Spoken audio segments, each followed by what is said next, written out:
Hello guys, welcome to my channel. আজ আমরা আপনাদের সাথে শেয়ার করব কিভাবে বাসায় খুব সহজ নিয়মে মোগলাই বানানো যায়। তাহলে চলুন দেখে নেই বাসায় কিভাবে খুব অসাধারণ একটি মোগলাই বানানো যায়। মোগলাইটি বানানোর জন্য প্রথমে আমি ময়দা নিয়ে নিব এবং স্বাদ মতো লবণ দিয়ে নিব। আমি আমাদের পরিমাণ মতো চিনি দিয়ে নিব এবং খাবার তেল দিয়ে নিব। আমি 2 টেবিল চামচ খাবার তেল দিয়ে নিলাম।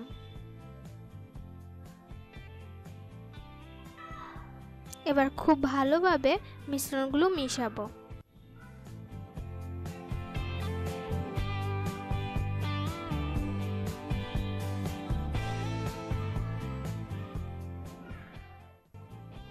মাখানো হয়ে গেছে মিশ্রণটি। এবার আমি পরিমাণ মতো পানি দিয়ে নিব এবং একটা ডো বানানোর জন্য যে পরিমাণ পানি লাগে আমি একসাথে পানি না দিয়ে একটু একটু করে পানি দিব, যাতে ডোটা ভালো মতো হয়।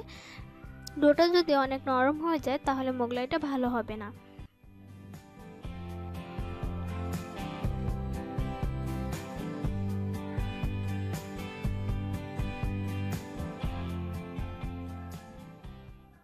আমার ডোটা অনেকটা হয়ে গেছে, দেখতেই পাচ্ছেন। এবার আমি একটু নাড়িয়ে নেব ডোটা এবং একটি ঢাকনা দিয়ে ঢেকে দিব 10 মিনিটের জন্য। 10 মিনিট পর ফিরে এসেছি। বন্ধুরা দেখেন খুব সফট হয়েছে ডোটা। এবার আমি হাত দিয়ে হালকা নেড়ে নেব ডোটা।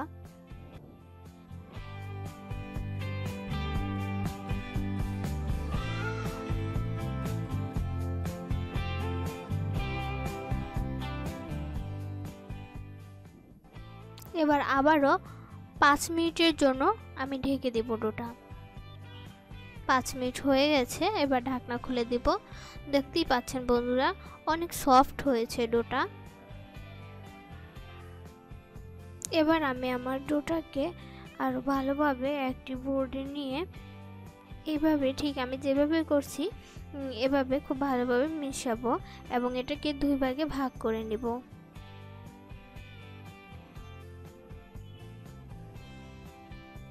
তারপরে আমরা ঠিক রুটি যেভাবে বেলি ওইভাবে করে এটাকে গোল একটা আকার দেওয়ার চেষ্টা করব এবং হালকা ময়দা দিয়ে নিব।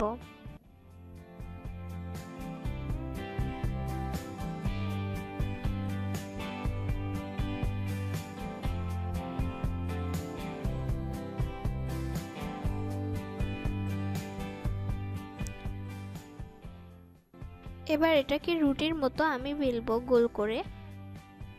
আমি হালকা হালকা ময়দা দিয়ে নিব যাতে এটা লেগে না যায়।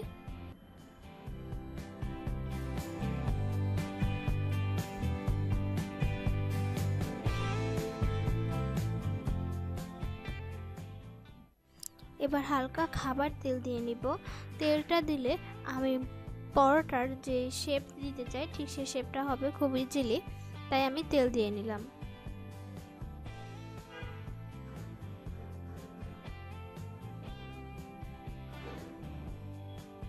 দেখতেই পাচ্ছেন এবার খুব সহজে আমি পরোটার একটা আকার দিতে পারতেছি।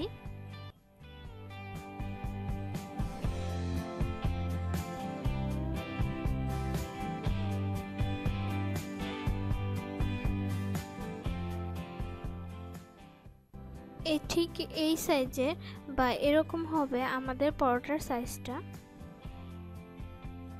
এবার এটাতে আমি কিছু পেঁয়াজ কুচি দিয়ে নিলাম এবং পরিমাণ মতো, আমি এখানে একটা কাঁচামরিচ দিয়েছি, আপনারা আপনাদের পরিমাণ মতো দিয়ে নেবেন।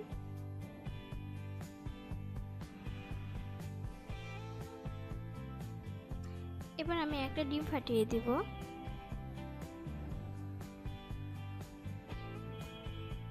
ডিমের সাথে আমি কাঁচামরিচ এবং পেঁয়াজটা খুব ভালোভাবে মিক্স করে নিব, ঠিক এভাবে।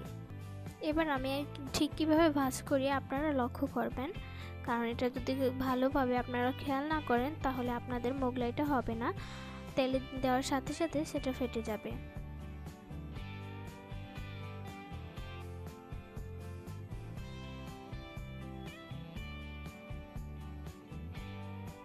বন্ধুরা আমি যেই উপর সাইডটা ভাঁজ করেছি সেটা দেখবেন তেলে দেওয়ার সময় খুব সাবধানভাবে তেলে দেই। যদি আমি এটা খুব সাবধানতা অবলম্বন না করে তেলে দিই তাহলে এটা ভেঙে যাবে এবং আমার মোগলাইটা পারফেক্ট হবে না। বন্ধুরা যে পাশটা ভাঁজ করেছি সেই পাশটা নিচের দিকে দিব এবং এবার আমি মোগলাইটা দিয়ে নিব। এভাবে তেলটা উপরে ছিটিয়ে দিতে হবে, তাহলে মোগলাইটা খুব ভালোভাবে ভাজবে। এবার আমি মোগলাইটা উল্টিয়ে নিব।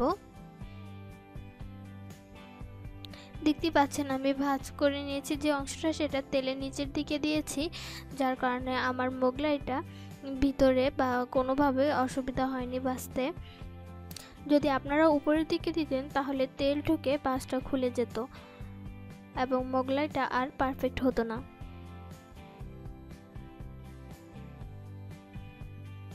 ভাজা হয়ে গেছে আমাদের মোগলাইটা। এবার আমি মোগলাইটাকে তেল ঝরিয়ে নামিয়ে নিব।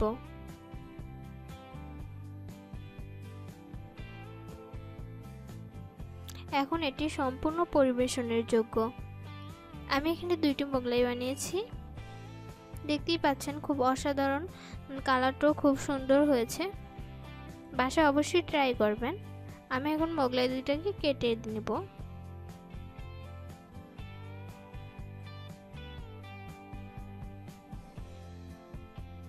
দেখুন একদম দোকানে যেভাবে বানানো হয় ঠিক ওইভাবে হয়েছে মোগলাইটা। বাচ্চাদের জন্য অবশ্যই বিকেলের জন্য পারফেক্ট একটি নাস্তার রেসিপি এটা।